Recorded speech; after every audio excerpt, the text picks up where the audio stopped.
Hey, Bradley. Hey, Terry. Want to play a game? Of course I do. Let's play a little adventure game Okay. called Forbidden Island. Sounds scary.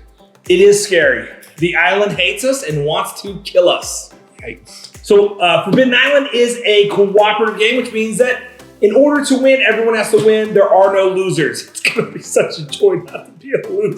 Oh, like participation trophies? Everyone gets a participation trophy in this game, or no one gets a participation trophy, and we all drown because Forbidden Island doesn't want us on there. Well, that's good. So the point of the Forbidden Island is we are going to build ourselves a Forbidden Island. The island will always change every game because we'll set up the game to start with. And the point is to try and get the 4 treasures. All right, so we'll start with basic setup. So basic setup, in order to start the basic setup, what we have to do is build the island itself. Yes. So start by building a 4x4 square. Mm-hmm. So you're going to want to shuffle these up. You want them to be random. And these tiles have 2 sides. So you'll see one with a full color picture. You got one that's kind of blued out because it's sunken. We're going to have to dig back some of these pieces of our island after they get flipped to flooded. So for the sake of example here, start out with a 4 tile setup, 2x2.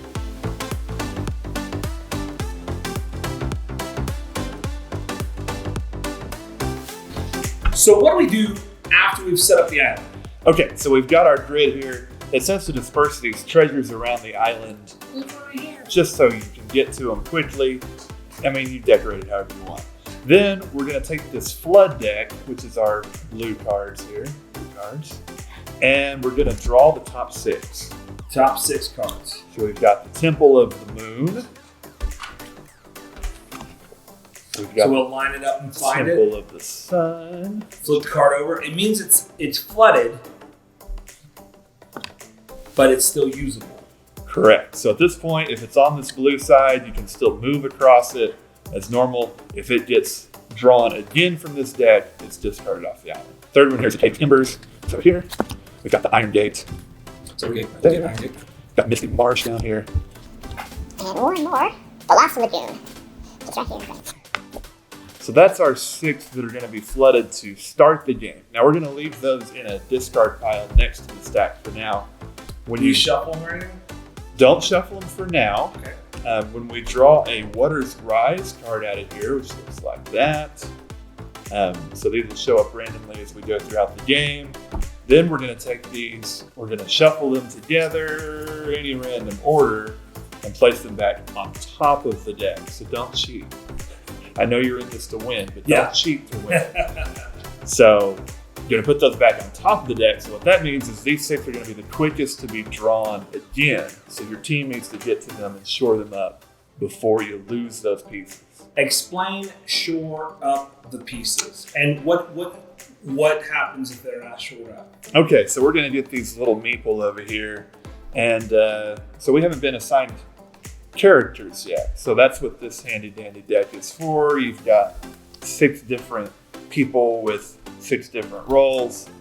And it says to be random on this too. Again, don't cheat. So this is you. And this is me. All right, I'm the diver. And I got the Explorer. And it tells you what your piece can do here on the side of the card. I can move and or shore up diagonally. So that's a good cue into what shoring up means. Okay. So say my Explorer is here on the Howling Garden.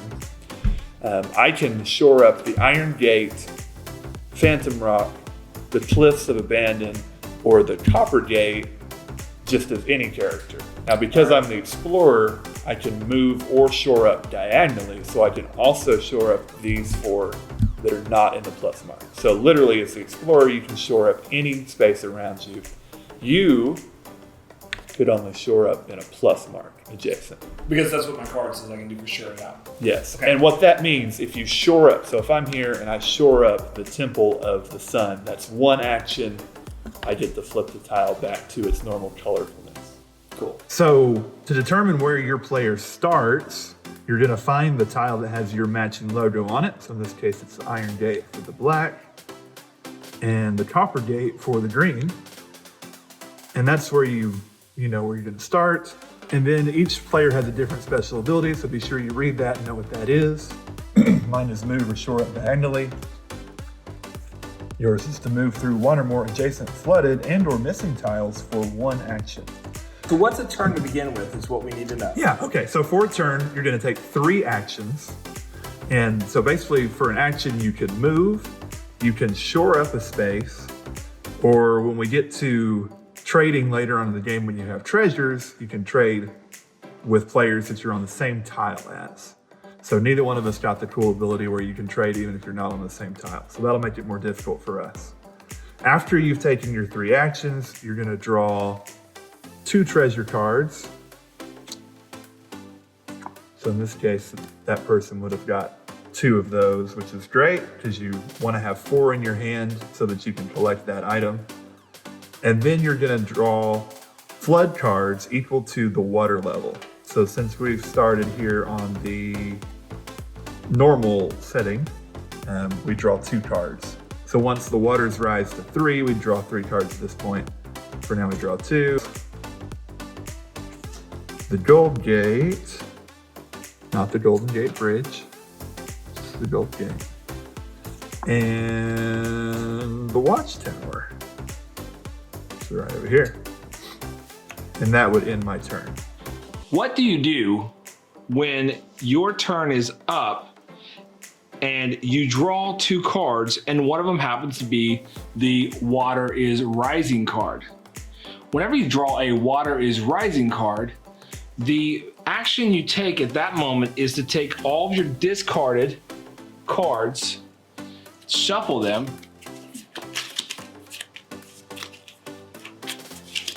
place them back on top of the blue card stack, which is your flooded stack, and then follow the number written here.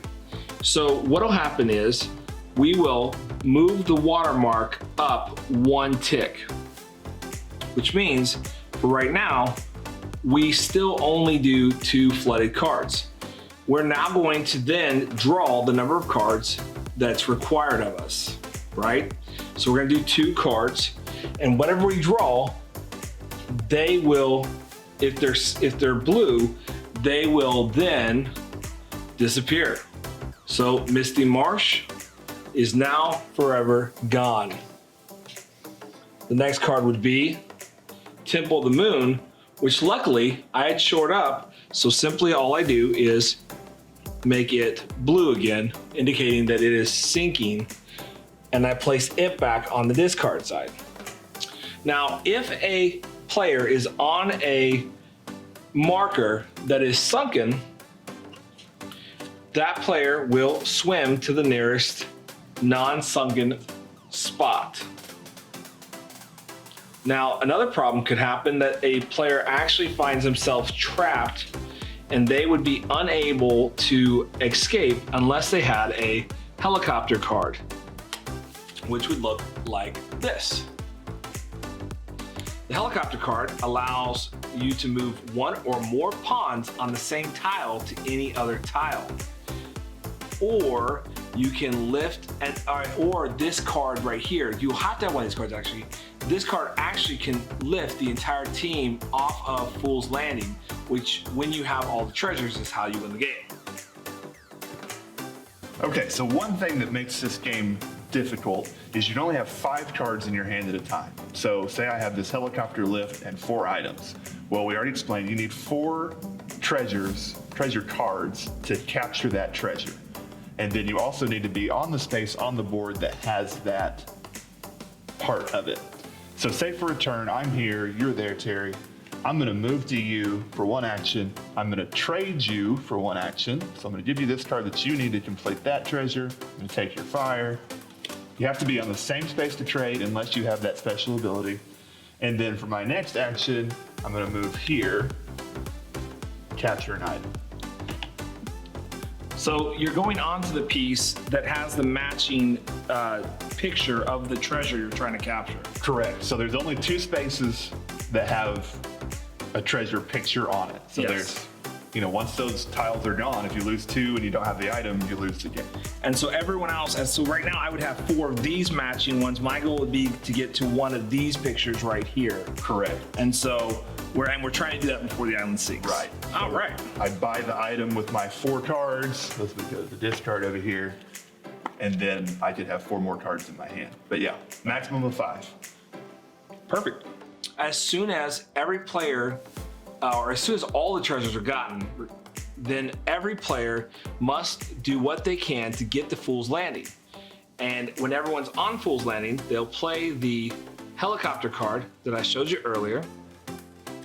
They'll play the helicopter card, and this lifts them off the island and makes them the winner. Now, if at any time the helicopter pad is sunken, or players die, or treasures unable to be gathered, the game is lost and everyone loses. So what do we think, Terry? Okay, so here's where I'm at on Forbidden Island. Yes. I think if you have a large game collection and you enjoy collecting games, this isn't a bad game to add to your collection. Right. There's some, okay, here would be my opinion. It's a $20 game. So for 20 bucks, it's a beautiful game. The pieces are solid, they look nice, and everything's great behind it.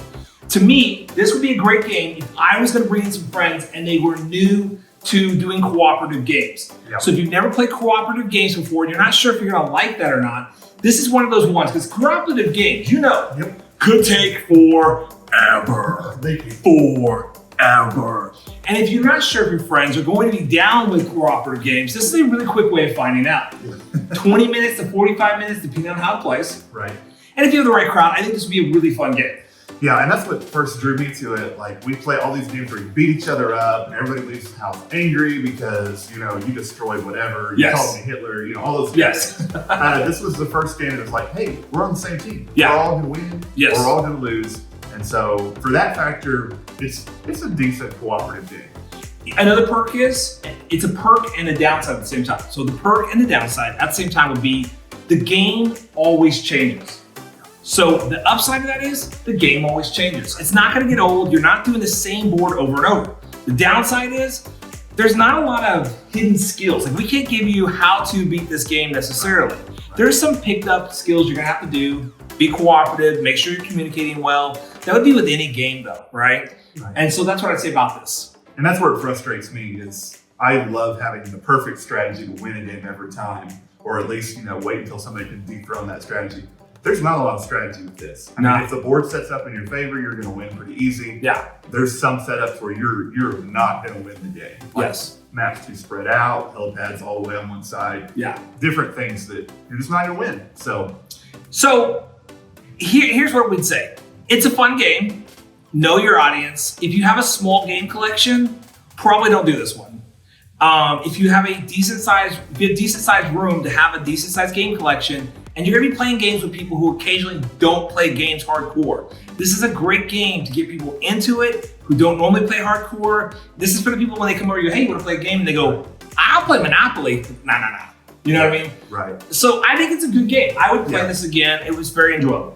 Yeah, and one good thing about it too, it's only a $20 game, and it's been around for so long. Can't I beat think I $20 bought this version for like $9. Yeah. So I mean, you can. Yeah, find these aren't it clearance cheap. out. Yeah. So take it. If you got a big collection, add it to your collection. Play it once or twice. You might love it. Yes. So on our Meeple grading scale, Yes. I'd say fun game. Fun game. I give it 2 fun Meeples. Yeah. All right, well, that was our how to play and our review of Forbidden Island. And we'd invite you to try it out and comment below. Have you played this game? Do you like this game? How do you feel about cooperative games? There are certain people that just hate cooperative games. Yeah. They're just not gonna play them. And so let us know in the comments below. Did you like it? Would you play it again? Yep. And thanks for watching. Yeah. Thank you guys for watching.